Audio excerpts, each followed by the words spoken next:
Hi, I'm Jamie. This is Dead Dodge Garage, and this is a table covered in Slant 6 parts.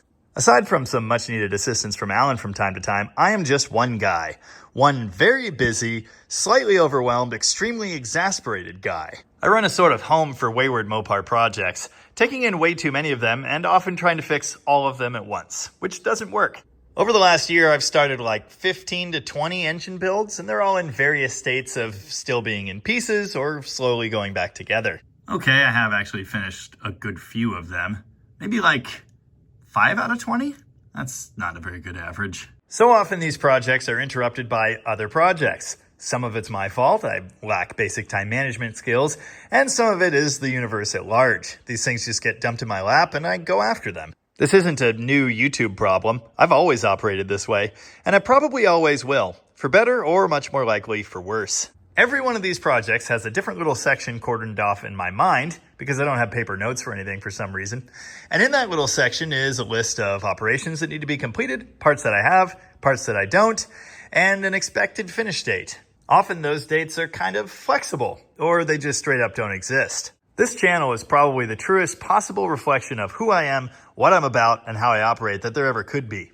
So that's why you see me bounce around from project to project. It's just what I do. I think most viewers who follow along with these exploits understand that, but it's not all that uncommon to see a comment like, "Hey, when are we going to see more on that poly engine you ripped apart a year ago?" And that was the case with my performance-oriented 225 build just this morning. I got a comment that said, "Hey, you started building this engine in May. What's going on with that?" Well, procrastination. Basically, that's what's going on with that.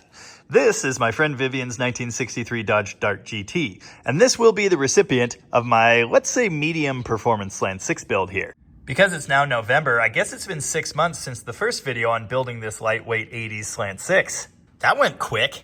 If you didn't see that video or you don't remember the particulars, I do have to recommend you go back and watch that. I'm not going to rehash the entire build recipe today, but again, it's a lightweight 80s engine. We did deck the block kind of significantly to raise the compression a little bit.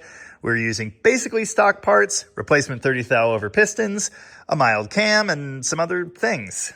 At that time, I didn't yet have the camshaft, which was already running in this engine and is in great shape, so we're reusing it, and the cylinder head, which needed to go to the machine shop. So we had to get the car here, remove the engine, remove the head, and get that up to Johnson Machine. There were a bunch of other parts we needed off the original engine too. Most of them are over here. So about that cylinder head, you'll notice we have a nice, clean, freshly machined specimen sitting here on the hood of my Swinger for some reason, ready to go on our engine. That is not the head we took out of the 63 Dart. It turns out that one was cracked. That ain't bueno. Dan the headman broke that first one we took him down and gave it a once over. We were already pretty sure it was going to need all of the exhaust valve seats. It turns out the valve guides were worn to crap as well. But, incidentally, the deck surface was very, very warped. I don't remember how bad it was, but it was really bad. That by itself wasn't the biggest deal because we were planning to shave this thing down some anyway, but after a cleaning and a mag job, a crack was found in one of the chambers. In some cases, running cracked cylinder heads may not be the worst thing in the world. I'm gonna do it. These Hemi heads came off a running engine and, well, we're not gonna throw those away. If they needed to be repaired, that would also be possible. But it's kind of expensive. It's really a specialty thing these days, and I can tell you from recent experience, finding someone that can do this job properly, bit of a challenge. I am fully aware that barefooted men in various dirt floor shops around the world are welding things like this together and sending them every day. I've seen the videos, but that's not how we're going to operate here. When we need a Slant 6 head, and these things are like literally a dime a dozen, we're just throwing it away and finding another one. Except there's a problem with that. We really wanted to run the late 70s style cylinder head that was on the engine previously. I've got 3 of these earlier heads with the spark plug tubes. That's not what we wanted for this. I also happen to have the 1983 dated head I took off of that block. However, these very late ones are a little bit different. One important thing they changed, the valve cover mounting, so we wouldn't be able to run the old school cover. That's a bit of a deal breaker. After thinking about it for a while, I realized I knew where exactly 2 of these cylinder heads were. One of them is on the Slant 6 under the hood of my brother's new Daily Driver 76 Duster. At least somebody's living the Dead Dodge Garage lifestyle. And the other one is this. Remember when I briefly turboed a Slant 6 under the hood of a 1977 Dodge D100 before giving it to Alan? And then he ripped the Slant 6 out, put a 318 in it, and did a bunch of stuff, turned it into his nice, reliable daily driver. This is the cylinder head from that engine. And I really didn't want to use it for this project because I was hoping to put that complete engine in the Turbo Valiant and put the turbo back on it. It's just as well that we did not do that because when Alan got this head off of that engine, I quickly realized it had a burned exhaust valve the whole time, which is just hilarious. Thankfully, this one doesn't seem to have ever been massively overheated, and it was certainly in better shape. This one was also cleaned, checked out, and then given the full meal deal. Okay, maybe not the full meal deal. It's not like it got ported or a 5-angle valve job or anything like that, but it got fresh exhaust seats, brand new exhaust valves. I think these are replacement factory type springs. It turns out they're actually the stockers. Just nice and shiny and clean. I do see some shims under the valve springs here. I suspect this was done to raise the pressures a little bit to cope with our aftermarket cam. So with all that, we finally got a cylinder head worth using. And at this point, I'd really like to be assembling this engine. Except I can't do that. Problem number one is that months ago now, I made a list of the stuff I needed to order to complete this build. Then I didn't do any of that. One of the things on the list was a Slant 6 oil pump. I ended up getting this brand new one from a subscriber, and I apologize for not having your name handy. The gentleman's name is Gregory. Thank you, Gregory. Other necessary components include a timing chain and gear set and a full engine gasket kit. Now these I can fill in from my own collection because I happen to have another Slant 6 just like this one awaiting assembly. I'm not in any hurry to do that. I have all of the parts. I can borrow those and make this happen. I wanted a different oil pan for this project to replace the smashed up one on the current engine, and I managed to find one in my stash. I think this came off of a 170 core I've got sitting over here. But there's one thing I do not have, and that is an oil pickup to go in this pan. The one that came off of this engine, of course, would have been for a truck, so that wouldn't help us at all. The one that came off of that engine would have been for a truck. The one from this engine is missing. It probably left here in the back of a 64 Dart wagon. I swear I had another one, but I think I might have cut it up for parts when I built a custom pickup for this. That's my bad. I actually have one on that Slant 6 engine core, which has been unceremoniously dumped in the yard, but I didn't think I'd ever need it, so it's smashed, because that thing's been dragged around multiple times with that pickup on the bottom still. The only pickup I could possibly use is in there, and I don't really want to go in after it. I don't need that pan, I don't need anything else from the bottom of this engine. I kind of want to just keep it together in an easily stored state. Oh, I do need this dipstick tube, which is this whole other thing. We'll talk about that in a minute. Why am I even considering a used pickup? As I've explained countless times on the channel, it's much better to just go ahead and buy a new one. I learned once again on this one that it's pretty much impossible to clean all the gunk out of there. Well, that's because I checked with my regular supplier for these sorts of things, O'Reilly, and they list it as a factory order, meaning I can't have one like now. I'd really like it now. I've been asked occasionally why I don't buy parts from Rock Auto. Who says I don't buy parts from Rock Auto? I've bought tons of parts from Rock Auto over the years, but typically when I need a part, I want it yesterday. And that's what a parts store gets you. You also get to just call somebody and talk to them, and sometimes they're even helpful. I guess trying to buy from a local parts house where I can actually talk to someone is an artifact of running an auto repair shop for 7 years. It's just the way I like to do business. I also worked at O'Reilly for 5 years, and I have a really good idea of what they can get and what they can't. And the fact that they didn't have this pickup screen readily available, that told me probably no one else would either. So I looked around here frantically trying to find one for a little while, hoping to assemble this engine today, which was never going to happen. Still though. Until deciding to check with AutoZone. They could actually get me one in 2 days, and with tax, it costs less than Rock Auto wants for just the part. So that's a big win. There's still a lot I can do with this project. I can clean hardware. I can get those last 5 pistons knocked in. No idea why I haven't done that.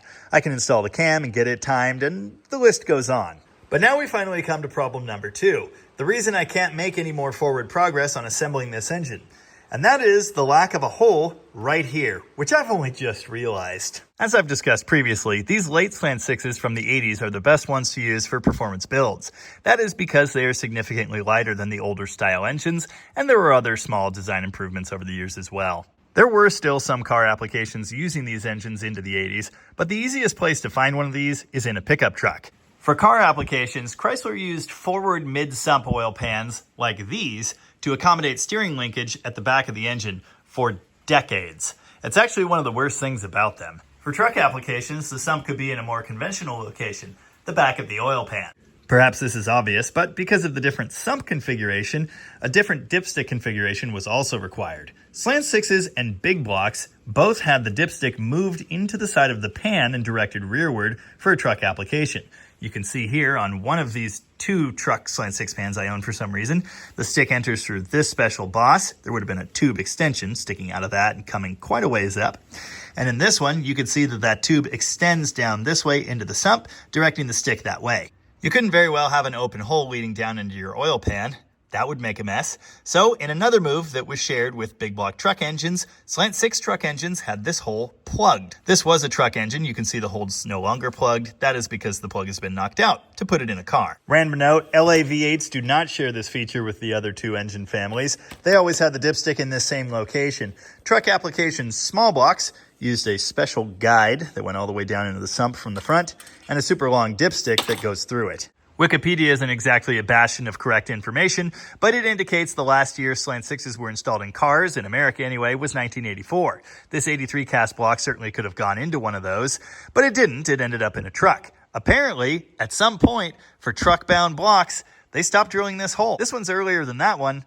That one has it. This one doesn't. I don't know what to make of that. Unfortunately, what this means for me is I'm going to have to drill that hole. And I sure wish I'd known that before this block was cleaned and partially assembled. Anyway, before I embark on the super fun journey of drilling a hole in our partially assembled slant, I am going to get a round of hardware cleaning in the Ultrasonic over here. There's going to be a lot more of this. We've got rockers, push rods to go, various manifold hardware, etc. But this is a nice start. Oil pans there, head bolts here, valve cover, timing cover, oil pump, obviously the rear main seal cap. Most of this, except for the head bolts, all came from the original truck engine. I bagged and tagged all this stuff when I tore it down, and I'm going to go ahead and reuse it. Make the noise. The delightful music of not having to hand wash parts. You'll notice I'm working slightly farther away from that thing today. Yeah, you're welcome. Anyway, next job. I could take the crank and that one rod and piston back out, but I don't want to. So instead, I'm going to carefully mask off the entire underside and everything around that hole. Another random artifact from my time spent owning a mechanic shop. Paper floor mats and plastic seat covers. They come in handy for other things from time to time. Obviously, keeping metal shavings off of the oily bits in this engine is of the utmost importance. I've got the crank fully wrapped here and the plastic is taped to the block in the offending area.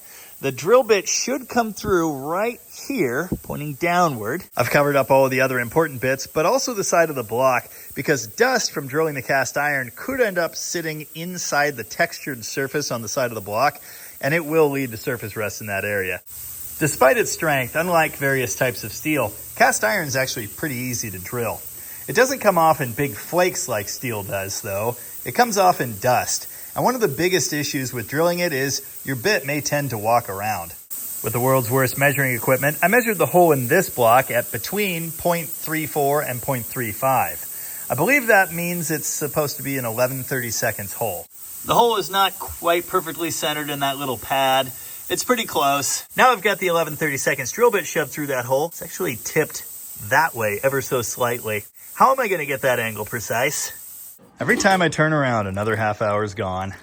Wow, one run and the rear seal cap already looks brand new. On one side anyway. You notice we're missing some valve cover bolts?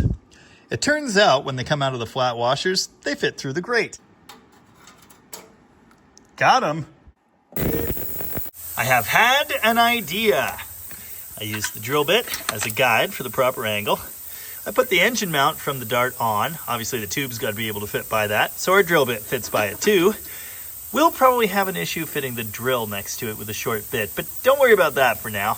Anyway, with this thing held against the block, I scribed both sides of that drill bit, and with it taken out, we can see the center line-ish and the angle for that hole. There you go. X marks the spot, yellow marks the angle. My initial instinct was to drill this perpendicular to that pad. As you can see, that would have been wrong. Here's a trick I learned from Tony. No, not that Tony, the other Tony. Cover your nice clean parts with a blanket while you're doing nasty, messy stuff near them. There's a center punch mark. This is what I'll start a drill bit in. Well, okay, some of that's chips. Easy. Don't get the paper. Carefully stepping up drill sizes without having gone all the way through because, again, I kind of can't. The bracket's in the way of the drill. I think by the time I get to the ultimate size, that one will be long enough to go all the way. The angle is looking pretty good. I'm not gonna say it's 100% perfect, but I won't tell if you don't. The biggest problem I'm having is I've already ruined all of these drill bits trying to get the head off of Perky. I said all that, and then I managed to perfectly finish the hole to 1/4 inch before the drill hit the bracket here. Look where it punched through here. That looks perfect. I've never seen another one of these blocks not drilled for that, but I guess if you end up with one, here's how you fix it. A little while later, here's our 11/32 bit, all the way through the hole and perfectly aligned with those paint marks. And here's the underside. That sure looks to me like it's centered up pretty well in the area it's supposed to be in. The only concern would be if the oil pan runs into it right here. Obviously, we'll be checking that later. And here it is with the surgical gown removed. There's a good bit of my drill and tap fluid there, also known as PB Blaster. Here's the resulting hole in the pan rail. That looks really good. Well, okay, it didn't work quite as well as I thought. As you can see here, the gasket partially obscures the hole. I held this up to the other block, and it partially obscures that hole too, but a little less than this, so I guess my angle was a hair off. Either way, I think we're gonna be all right. For one thing, the hole does not need to be full size in this location. Only the stick has to come through here, not the tube itself. Worst case here, I can mask everything up again and hit this with a carbide bit to open the mouth up. So the two big problems here are figured out, and we've managed to narrowly avoid disaster once again. I'm out of time for this for the night though, so we'll get back to this at some point in the unknown future. It's days later, and I'm pulling a dipstick tube out of our random 170 core here. Took a little bit of heat and a little bit of penetrating spray. Obviously the vice grips there did the trick. This is interesting. It doesn't really seem to have a step like the other ones do. So I guess you just pound it in there until it stops moving. The other night I dumped all the rocker gear and some random odds and ends in here to clean, but I didn't want to turn the Ultrasonic on because I was just about to leave the shop. So I let it sit here and soak for like 3 days, and even just that works pretty well. I'm gonna add this to the soup. An oil pickup appeared as if by magic, because when you're this guy, AutoZone delivers right to your door. We're not quite ready for that, but we're getting there. I still need to pop the other 5 rods and pistons in, but I decided to install the rear main seal cap real quick. Now obviously I noticed it's similar to a big block Mopar one. I didn't know it's almost exactly the same, except it's a hair shorter and it's got these little wings on it. The seal itself is the same, the bolt spacing is the same. The oil pan bolts, no, it's a little bit different. And the shape in here obviously is not identical, but it's very, very similar. It does use these funky little rubber insert pieces under those wings. Need to dab these areas around the bolts with some silicone, and we'll pop it in there and torque it down. There's the cap torqued in place. You can see it forced out a little bit of the silicone I used to just hold those rubbers in there. It's not like a sharing of components between the new for 1960 Slant 6 and the new for 1958 BRB engine family is surprising in any way. As a matter of fact, the original Slant 6 and the RB raised deck big block engine, and by extension the 426 Hemi, shared something else as well, and that would be the main bearing size. I can't remember if they literally use 4 of the 5 RB bearings or if they just share the journal. These later cast crank engines use a smaller main journal though. It's a while later and all of the rods are in place, torqued, and marked. I always like to make sure engines spin nicely as I'm doing this. Showing you that it does with one hand looking through a camera is going to be tricky, but anyway, it spins nicely. I just reset the obnoxious device in the background. It's currently cleaning the timing cover and the balancer. Now I'm getting ready to install the camshaft. I've just cleaned a bunch of dust and little bits of paint off of this. It's looking pretty good. I will oil the journals with engine oil. The lobes I'm going to wipe some cam lube on after I install this thing. Camshaft's in. That was really, really easy. Spin test. It's absolutely perfect. So I'm going to go ahead and lubricate those lobes while we're here and we've got the engine upside down and open. Timing chain is on. I did align it dot to dot. You'll notice the dots are not quite aligned right now. That is because, for whatever reason, Slant 6 timing dots do not align at top dead center. They align slightly past top dead center. Another detail where Slant 6s are very similar to big blocks, there is no cam retainer plate. There's a surface on the back of the camshaft gear that rides on a surface on the block. Obviously there's lubrication between the two, and that keeps the cam from moving rearward. What keeps the cam from moving forward though? That would be the interface between the taper of the lobe, which is tapered this way, and the crown on all of the lifters. Those two working against each other forces the camshaft rearward against that surface. There's another round of nice, shiny, clean Slant 6 hardware ready to assemble. Look at these rocker arms. These These are really interesting. They're like stamped steel shells. I think they're made flat and then bent around like that. And then there's an inner insert sleeve thing. Oil passageways. There's like a trough up here that fills with oil, and then that's supposed to leak down around the adjuster there that goes into the push rod. Additional interesting stuff, this would be the very back rocker shaft hold down bolt. Note the stepped area and the smaller threads on that one. That would be because oil enters around a head bolt, I think, through the head, and then comes up toward this through a different passageway. It then comes around this special shouldered bolt to enter the rocker shaft.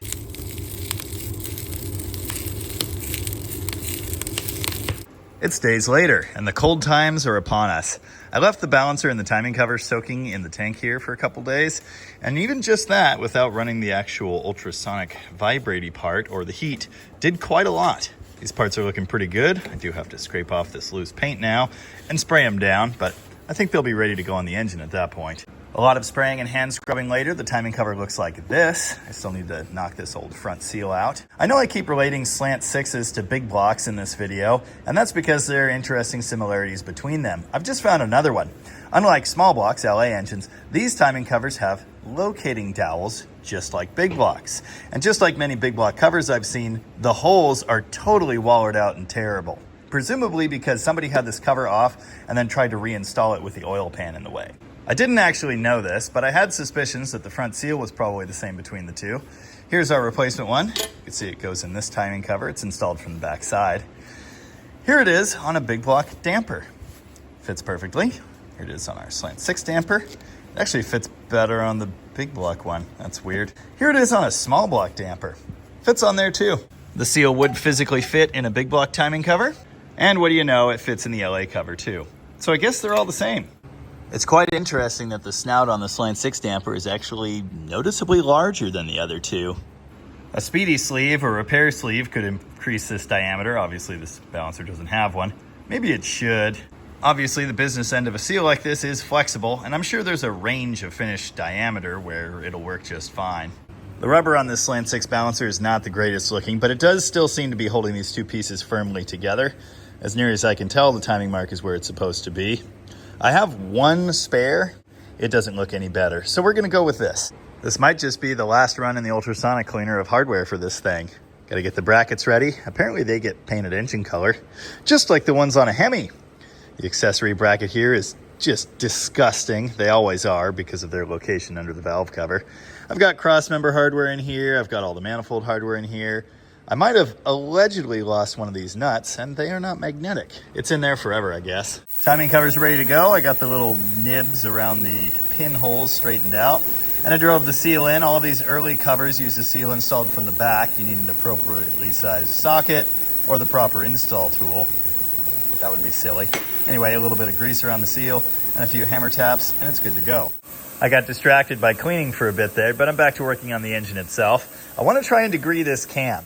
To do this, I need to install the intake lifter for cylinder number 1. I've got both of cylinder 1's lifters here. This would be exhaust at the front and intake right behind it. These have been cleaned up by hand. I did save these lifters in order because we're reusing this custom ground cam from Delta Cams. These lifters all looked really good. Notice they're the solid dumbbell type. Notice also I probably could have cleaned them a little bit more thoroughly. I'm not quite ready to get on with installing all of the lifters because I'm still going to turn this thing upside down again to install the oil pan. I've got these front two dropped in. Now I try and figure out some way to measure them way down in the hole here. For some reason, my good degree wheel kit just lives at Rocket full time, so I don't have that handy. I don't have the other disc, which I've custom marked for my purposes. I don't have the other needle kit, and I don't have the extensions for my mag-based style indicator. But I do have one such indicator here, which I've just used to zero the degree wheel. Armed with no extension for my mic, I've turned to a magnet on a stick. It's centered in the lifter and carefully mostly squared with the indicator here. This is probably one of those don't try it at home type situations. Here's my 50 thousandths tappet lift measurement on the wheel on the up side of the lobe. Absolutely zero play in this timing chain. I like that. As always, to check the installed angle of the camshaft, we're looking at the intake center line. That is the peak of the intake lobe for cylinder number 1. And to find it, we actually measure 50 thousandths of tappet lift on the ramp up and the ramp down sides. We mark those on the wheel, do math, And the difference between them, when you add them together and average them, that number right in the middle, well, that has to be the peak of the lobe. For whatever reason, these degree wheels are always numbered 0 to 90 and then back down. So to get this number, you actually have to add all of the 10s together. We come up with 192, something like that. And this is 12 or 13. It's right between them. The math worked out to 102.5 when I plugged in 13. And that's a pretty good spec for a Slant 6 like this. Now, some people do advise trying to advance the camshaft to a 100-degree intake centerline point, but I don't think I'm gonna mess with that. Mostly because it's a giant pain. You see, this pin in the camshaft locates this gear. So the way to change this angle is by installing an offset pin or making some other modification to the gear. I just don't want to go there.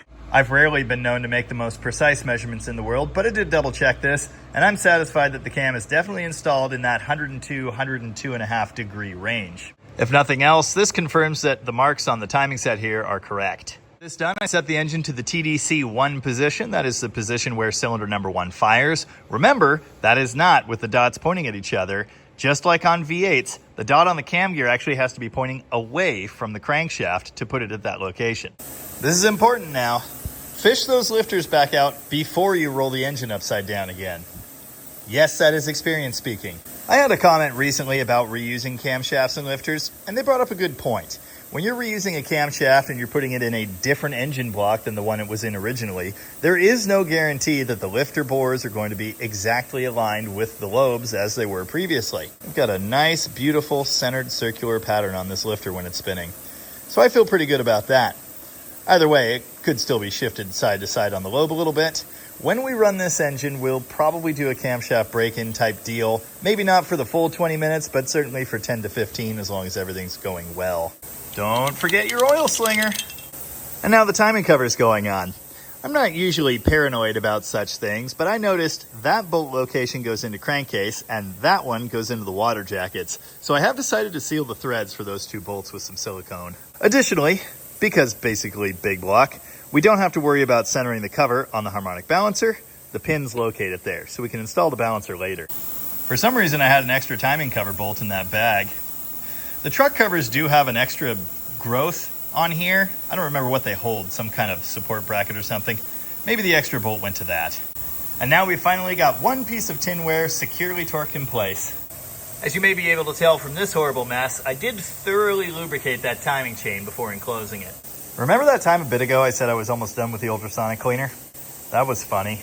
Decided to install that dipstick tube I pulled out of the 170 block, which was going really well.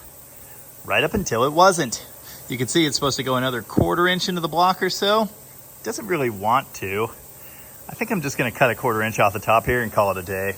Even though this is a lightweight block, so lightweight that I could just pick it up and throw it around by myself, it's still quite top heavy.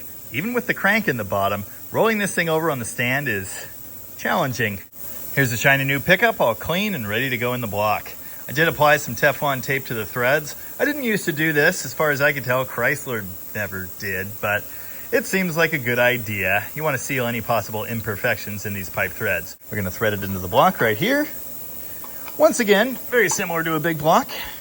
This looks odd because it's not parallel with the bottom of the block. That is, of course, because this is a Slant 6, so it sits crooked. The bottom of the oil pan will be on this sort of angle. Installing the harmonic balancer with the harmonic balancer installing tool, of course. If you've ever messed with a timing set like this one, then you know the crankshaft gear is keyed to the crankshaft using a woodruff key. It's a piece that locates that gear exactly where it needs to go, and you might think that that key is what's responsible for holding it there, but it actually isn't. It's the press from the harmonic balancer squeezing that gear between the snout of the balancer and this face on the crankshaft. Without that press, the woodruff key would fail pretty quickly. Now, what's kind of interesting about the Slant 6 is it really is just the press that holds everything together here. There are threads in the crankshaft, but they are there for the installation tool. Typically, Chrysler did not put a balancer bolt here at all, which is a little different than the V8 engine families we're used to. It should be noted there were lots of other engines back in the bad old days that used this arrangement. Early Chevy small blocks, for example, did not have a bolt. You can add a balancer bolt for the utmost in balancer security on your high performance Slant 6. I'm going to do that here using an extra small block bolt. Note, I do not have the big chunky washer in here right now, but with the bolt carefully run almost all the way down, this is the gap we've got. Now this car has power steering, so we'll have the additional power steering pulley bolted to the front here. It has a little shoulder that locates it in this center hole, and then the hole is almost as big as this. It is secured to the balancer with 3 bolts. Once we've got that pulley on here, we'll put this in with a matching small block washer and it'll probably be perfect. Here is that power steering pump drive pulley, a water pump pulley, and some other ancillary hardware going into the tank. Notice my coil / alternator mounting bracket is going for a 3rd ride. This thing's nasty. I pointed out that painted engine mount bracket. This is the passenger side one, the one that's kind of laid under the engine.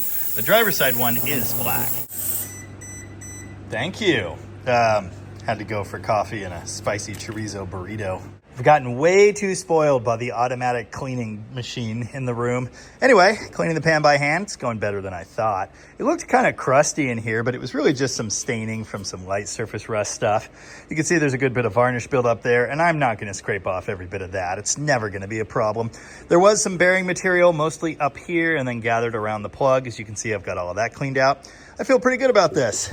Do still need to scrub the outside a little bit. It's a while later and the oil pan pretty much looks just like the timing cover. Certainly not perfect, pretty good. I'm not gonna scrape off every bit of paint or sand off every little bit of rust staining. It's all gonna be hidden anyway. The pickup was not touching the oil pan at all, so I gave it what I thought was a really little bend, and now it's way too much, so I'm gonna bend it back a bit. After a little more tweaking, I've got it to where it's just touching the bottom of the pan. You can see here it's rocking on the pickup. Once we add the thickness of a gasket, that should be absolutely minty. Now the Slant 6 oil pan gasket is a lot like a small block gasket, but weirder. It's a 4-piece gasket with rubber sections on the ends and corks on the side.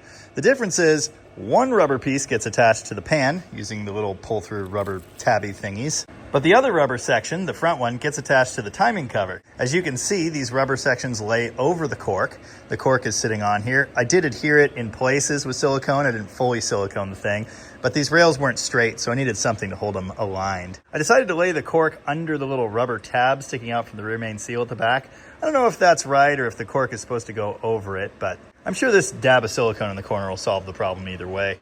Those rubber end seals are thicker than the cork. They also have little stop rings so that the gaskets don't get over crushed. For that reason, you have to use these longer bolts on the end seals. There are 4 at the front, 2 at the back. I was short 1 oil pan bolt. I guess that extra timing cover bolt was actually one of these. So I grabbed that. We've got them all in here now. I'll grab my speed wrench and a 1/2-inch socket and snug these things down. Notice there's 1 stud in this location. I think it was probably used to support cooling lines in the truck application. Oil panned. I've gone around and snugged that a couple times and it is good to go. I did also cut off the tip of the oil dipstick. That's looking pretty good. It should be really close to accurate. Yay! Up next is the oil pump. I'd like to install this thing.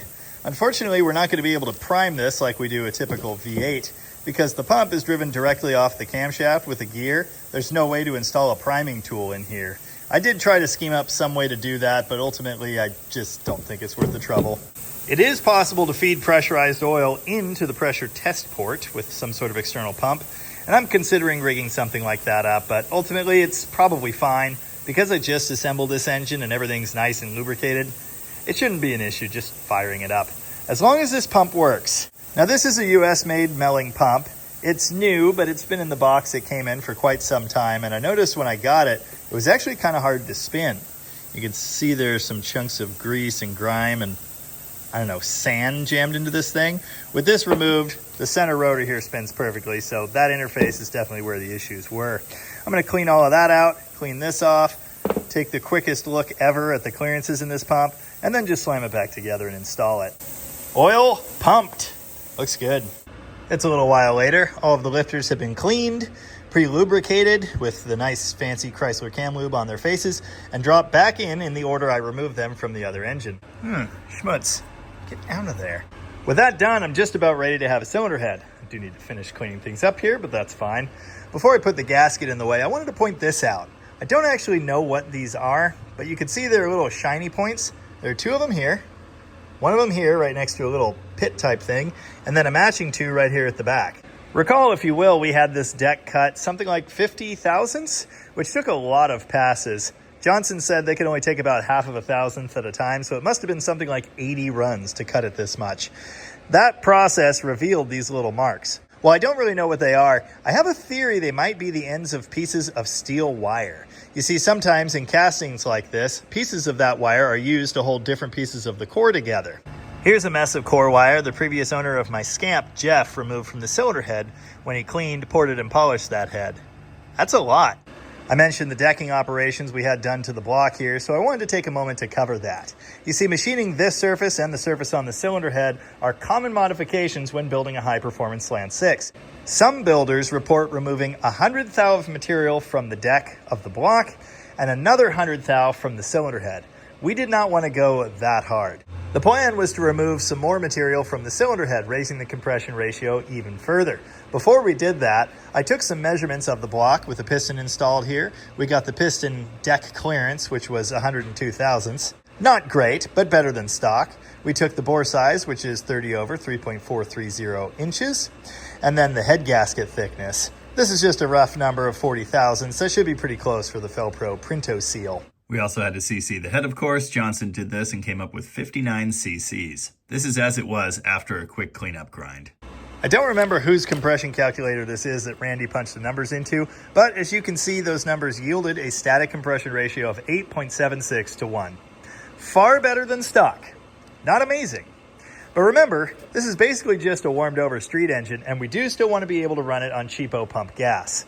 In all likelihood, we could have nudged this thing up to around 9 to 1, and we still would have been okay on 87 octane, but I'd rather be safe than sorry. We don't need to eke every single horse pony out of this engine. Here's the bill for the Slant head in case you were curious. $380 to clean and mag it. That did include the valve job as well, and the resurfacing. You can see there a line item for $65. That was a set of brand new exhaust valves and a set of stem seals. Seems pretty reasonable to me. Including some small fees there and tax, it came out to almost $500. It's not like you can just go out and buy an Edelbrock head for the Slant 6. If you could, I imagine it would cost like $1,200, so this kind of seems like a steal. Apparently someone over at that machine shop likes to use red rags to clean parts. I've never been a fan of those things because of all the fuzz that gets left behind. Anyway, after a thorough cleaning, wiping the deck surfaces down and removing all the fuzz I could find, I've now dropped the cylinder head on the block. Did you know these things are kind of heavy? People are sometimes surprised when they find out that I reuse original head bolts. But I reuse original head bolts, especially when they look this nice. There is nothing wrong with these. They will retorque many times with no issues at all. It is possible for them to stretch, and obviously rust could ruin them. But these are looking really nice. We have nothing to worry about there. Lubrication on the threads and under the heads of the bolts is important for accurate torquing, so I've done that. Now I'll drop these in there, and I'll go look up the specification for Slant 6 head bolts. I don't just happen to know that. I bet it's something like 70 pound-feet though. Torqued and double torqued to 65 pound-feet, in case you were curious. There's a set of nice, clean, used push rods installed. Obviously, it's very important that these end up stabbed in the middle of the lifter, not off to the side. It is possible to do that, and then you'll end up bending and breaking things. So just make sure they're plugged into the buckets. If you have them well lubricated, you will notice they'll end up held in there with some suction. That's an easy way of knowing you've definitely got them right. Time to reassemble the rocker shaft. Obviously, I'll be pre-lubricating all of this, just like everything else. The order of operations here is rocker arm, sleevey thingy, rocker arm. Hold down bolts go here, of course. I did mention the special bolt that goes in the rearmost hole. You can look in the head and you'll see that this hole is cut deeper than these. You've got threads right at the top on these, but not on this one. And that again is because this special shouldered bolt is going to allow oil, which flows up through this passageway, to enter the tube. Because of the difference in thread size, it's not possible to mix these up. This is 5/16 coarse thread, while these are all 3/8. Just like the V8 rocker shafts, these do have a row of oiling holes, and you'll notice they are off-center. These end up pointed toward the valve springs. If you look in the rockers, you'll see a groove right there. That groove is going to align with that hole. Unlike the stamped steel V8 rocker arms, we don't have to worry about lefts and rights. These are all exactly the same. On a V8, these hold downs go in a small, big, small, big, small pattern. On the Slant 6, they're all the same, except the middle uses a slightly larger one, which I forgot. I had that one in that position, and then these arms wouldn't fit together right. Now, a good way to double check which position which hold down goes in is to check the pattern where that piece was clamping. I tried doing that on this shaft only to realize this thing was installed upside down, possibly for the last 20 years. You see, this here is a pattern imprinted by the cylinder head. Notice that pattern is narrower than even the small hold downs, and it's shaped slightly differently too. I almost mentioned as I was cleaning this shaft that I noticed that line left behind by the rocker arm on both sides of this shaft, top and bottom. It's only seen on this part of the rocker, so to leave a mark there, it would have had to have been installed the wrong way. Another interesting note, these adjusters were almost buried in a lot of these arms. I backed all of them off by one whole turn preemptively, but I may need to back them off even more. This is probably obvious, but because we're using stock length push rods, we have to account for the amount of material that was removed here by backing out these adjusters. Is it funny that I pointed out specifically that the special small bolt goes at the back, but then put it at the front anyway? I think so. I've already backed these off 2 turns. We're at TDC 1, which means both of these have to be off lift, and yet they are fully tight right now. So I'm going to back them off another turn, and hopefully we find some lash. Of course, there are more factors at play here than simply machining the decks. This thing got brand new exhaust valves, new exhaust seat inserts, and all of the seats were refinished. So those things can change the installed height of the valve, also changing the amount of adjustment that we need over here. Anyway, another turn backing off seems to have done the trick. We now have some lash. This is an exhaust rocker, number 1. That's probably pretty close. Number 1 intake ended up here, so we'll be tightening that quite a bit. You and I both know these are supposed to be lashed hot, but you gotta start somewhere when you put the engine together. I'm going for 10 thou intake, 20 thou exhaust. Those gaps, that amount of lash, allows for these components to all heat up and expand, and we should still have a slight gap. This shouldn't ever be able to lead to valves hanging open. There are a lot of different ways to do this. What I usually do is just turn the engine over repeatedly and adjust the arms one by one. It's ideal to not do that though when you've got a fresh engine like this and you've got the special lube on all of the lifter faces. So what I'm going to do instead is go via the firing order, which of course is 153624. I just did number 1, so now number 5 should be coming up to fire, and the valves should both be closed. I'm going to watch in here for the number 5 piston, and once it gets to the top, I'll adjust the valves for number 5. I had to back these 2 off even more to get free play. We're there now, so we'll make our adjustment. The back of the head is like a mirror image of the front of the head, so the valve order is exhaust, intake, exhaust, intake, exhaust, intake, intake, exhaust, intake, exhaust, intake, exhaust. If you can't remember that or it gives you a headache, all you have to do is look at the pair of manifolds set together, and the order that these runners are in matches the valve order. When you get to number 6, the 4th piston in the firing order, the timing marks should be aligned at 0 again because 1 and 6 are joined together like that. They fire on opposite strokes though. It's a while later, all the rockers are adjusted and marked as such, and now I've got the engine rotated into roughly its final installed position. I'm going to see about getting manifolds and a valve cover on here, and then I think it's time for paint. Oh, water pump. Yeah, good idea. Working on getting the manifolds ready to go now. As you can see, this Super 6 setup is still junkyard fresh. It's very greasy and grimy over original blue paint. It also still has an EGR valve for some reason, and that I can't abide. Rather entertainingly, though the valve was still here, someone made this custom sheet metal blocker gasket that was behind it, so it certainly couldn't do anything. I guess we'll keep that, we'll seal it with some kind of silicone, and then I'm going to cap that with this plate. This is on my custom-built 4-barrel aluminum intake manifold that didn't ever work very well and had tons of vacuum leaks, as you can see. Slightly tight fit. Here's yet another part I probably should strip and sandblast and make beautiful. I'm not going to. We're not dedicating that kind of time to this. I think as a rule, every Slant 6 has to have a giant exhaust leak. As you can see from all this terrible black staining, the giant exhaust leak on this particular Slant 6 is here, at the junction between the exhaust manifold and the intake manifold. They're connected at this location so the exhaust can preheat the intake manifold. This improves fuel atomization and does increase fuel economy, but it also aids in cold starting and it gets the car drivable faster.